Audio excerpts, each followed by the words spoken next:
Guys, we're getting closer and closer to the much-anticipated release of Mavuika. As the weeks tick by, her kit is becoming more and more refined, sparking heated discussions in the community. Today, let's dive into a hot topic. Is Mavuika a better off-field pyro sub-DPS than Xiangling? Let's break it down step by step to find out. And by the way, this video is proudly sponsored by LDShop. Thanks to our sponsor, LDShop GG, brought to you by the creators of LD Player. LDShop is a safe and trusted site for topping up games like Genshin Impact. One of the best parts? LDShop purchases their goods directly through Razer Gold, the official top-up provider for HDGCat, so you'll only need your UID and server.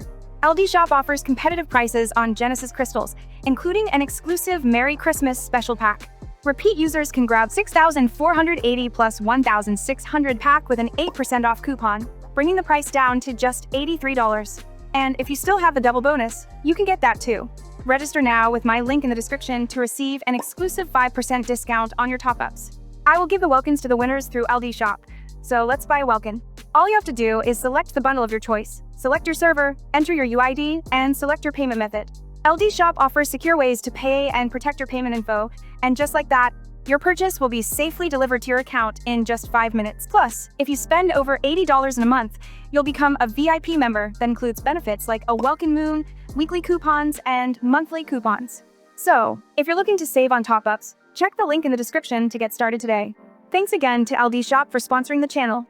Back to Mavuika. Her role in the game is designed to be a main DPS, but her off-field sub-DPS potential is what is everyone talking. Let's take a closer look at her kit and compare it to Xiangling's beloved Pyronado.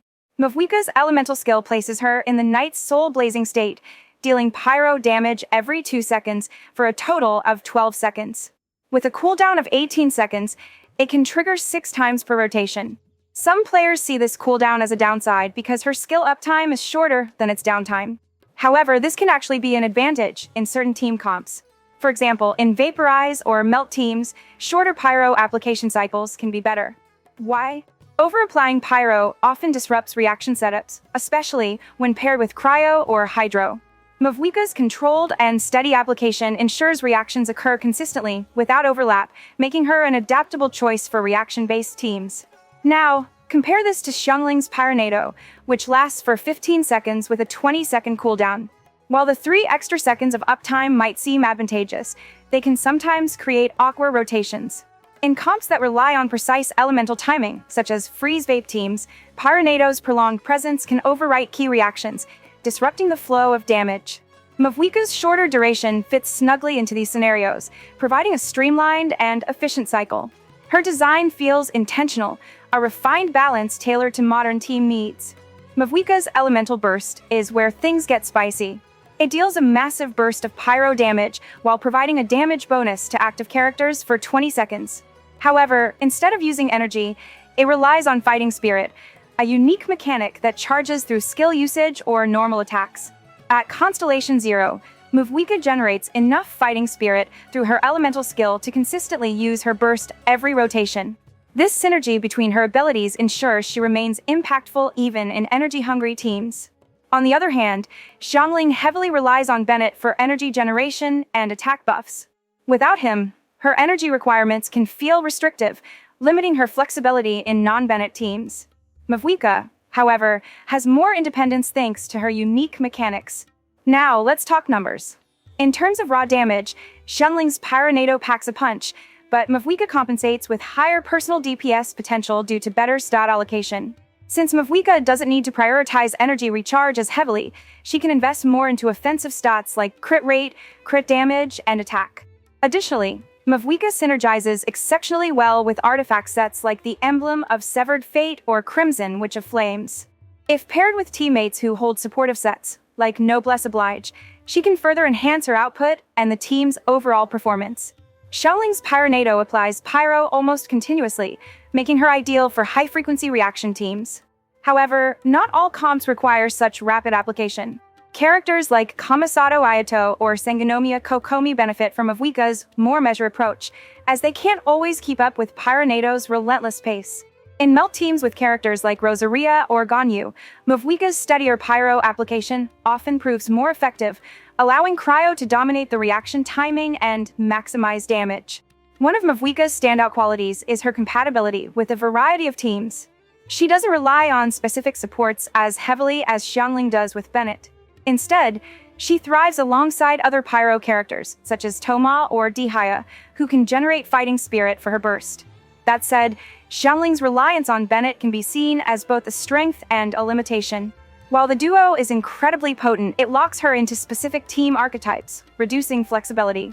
Mavuika's design breaks away from this mold, offering more versatility in team building. So, is Mavuika better than Xiangling? The answer isn't black and white. It depends on your playstyle and team needs. Xiangling remains a top-tier pyro sub-DPS with unmatched reaction capabilities in certain scenarios. However, Mavuika introduces a fresh dynamic to the game, providing players with a powerful, flexible, and independent pyro option. Her ability to adapt to different rotations, synergize with modern teams, and deal competitive damage makes her an exciting addition to any roster.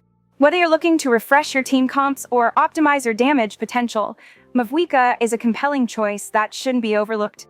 Now, let's change of topic to talk about future banners and characters. A fresh wave of leaks has just surfaced, and the source? None other than the renowned leaker HDGCat.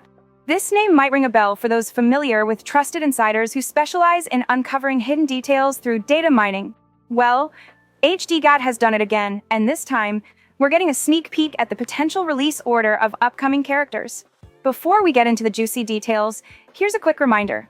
We're hosting a giveaway of 3 blessings of the Welkin Moon every Sunday on December. To enter, just check out the links in the description below, but act fast. Winners will be announced soon, and you don't want to miss out on a chance for free Primogens. Now, let's dive straight into the leaks. According to HDGCat, the release timeline for upcoming characters has been deduced by analyzing the file IDs embedded within the game. For those who might be unfamiliar, each character in Genshin Impact is assigned a unique ID, and historically, these have aligned perfectly with their actual release order. This adds a layer of credibility to this information. In version 5.4, we can expect the debut of Kimitsuki Ayano. While details about her are still somewhat scarce, her name strongly suggests she hails from Inazuma. Interestingly, there's speculation that Ayano could be tied to the mysterious girl from the Fontaine prison, though this remains unconfirmed. Rumor has it she's a 5-star Electro character wielding a whip as her weapon. If true, this would bring a refreshingly unique playstyle to the game. Personally, I can't wait to see how this pans out. Following Ayano, version 5.5 will introduce Iansan. Fans of the Teyvat chapter storyline preview might recall glimpsing her during the Natlan segment. While early teasers painted her as a pyro character, newer leaks hint that she could actually belong to the Electro element instead. Iansan has long been anticipated, especially considering her pivotal role in Natlan's storyline. While the specifics of her kit are still shrouded in mystery, it's likely that the upcoming Archon quests will shed more light on her character. Mark your calendars.